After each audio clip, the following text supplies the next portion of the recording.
မီးလောင်နေသောကောင်းကင်အောက်တွင်ကြင်ကြံသူများအများအပြားစုယုံနေကြပြီးအလဲပဖို့၌တမတရားပန်းမီးပွင့်ပွင့်လွင့်ပြန်နေသည်ထိုပန်းသည်ကောင်းကင်နှင့်မြေကြီးကိုချိတ်ဆက်ထားတဲ့ကဲ့သို့အလွန်ကြီးမားသောစွမ်းအားဖြင့်ထွန်းလင်းနေပြီးပရိသတ်များ၏အသက်ရှူတတ်များသောတိတ်ဆိတ်သွားစေသည်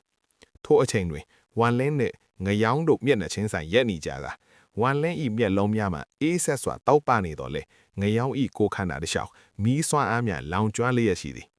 ငယောင်း၏မီးဓာတ်သည်ကောင်းကင်ကိုခွဲထုတ်လိုက်တဲ့ကဲ့သို့တောက်ပလာသည်မီးသူမြသူ့ကိုမရဲကြက်နိုင်ကြောင်ယုံကြည်ချက်အပြည့်အစုံပြောဆိုတော်လဲဝမ်လင်းကတေချင်းကိုမတွေ့ကြုံဖူးသီးလို့သာထိုစကားကိုပြောနိုင်ခြင်းဖြစ်ကြောင်းအေးစိတ်တည်ငြိမ်စွာပြန်ဆိုလိုက်ရာထိုအခါမီးစွမ်းအားညင်တက်ဖြစ်စိတ်ဓာတ်ကိုတိုက်မိသွားပြီးမြေကြီးကွဲထွက်ကကောင်းငင်တလုံးလုံးတုန်ခါသွားသည်ငယောင်းသည်မီးဓာတ်ပုံစံများကိုဆက်တိုက်အတုံးချကအားအပြည့်ဖြင့်ဖိအားပေးလာတော်လေဝမ်လင်းကတမတရားအမှတ်အသားများနှင့်ဝိညာဉ်ဖိနှိပ်ခြင်းလို့ဖြင့်တည်ငြိမ်စွာတားဆီးထားသည်တိုက်ပွဲအလေတွင်ငယောင်းဤသွေးလိုက်စွမ်းအားနိုးထွာလာသည်ကိုခန္ဓာတစ်လျှောက်မီးထောင်များပုံမပြင်းထန်လာတော့လေထိုအချိန်တွင်ဝမ်လင်းမျက်နှာပေါ်၌အပြုံးသေးသေးပေါ်လာတာသူဤမူလဝိညာဉ်အရေးရုပ်ထွက်ပေါ်ပြီးအချိန်လမ်းကြောင်းကိုပင်ချိုးဖောက်နိုင်စေသည်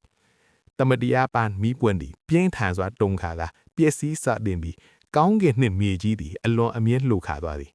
နောက်ဆုံးတွင်ငယောင်းကကောင်းကင်မီးနောက်ဆုံးအချိန်ထိုးနှက်ချက်ကိုအသုံးချသလိုဝမ်လင်းကရှေးဟောင်းတပ်ဖြတ်တမတရားဝိညာဉ်ပျောက်ကွဲစေသောအနက်ရှိုင်းဆုံးနီလန်းပြန်ပြန်လဲတုံ့ပြန်လိုက်ရာအလင်းတစ်ချက်ကြီးမားစွာပောက်ကွဲသွားသည်အရာအနုံတိတ်ဆိတ်သွားသည်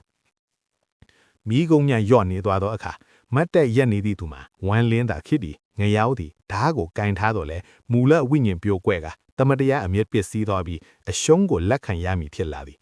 ထိုအခါဝမ်လင်းကမင်းရှုံးနှင့်ရခြင်းသည်အားနည်းလို့မဟုတ်ပဲသေthiênဤအနတ်ကိုနားလေထားသူညင်ရင်ဆိုင်မိရှင်းကြောင်သာဖြစ်ကြောင်ပြောဆိုလိုက်ရာပရိသတ်အားလုံးတိတ်ဆိတ်သွားပြီးထိုတိုက်ပွဲဤအနိုင်ရသူမှာဝမ်လင်းဖြစ်ကြောင်တမိုင်းတစ်ခုအဖြစ်အမြဲတမ်း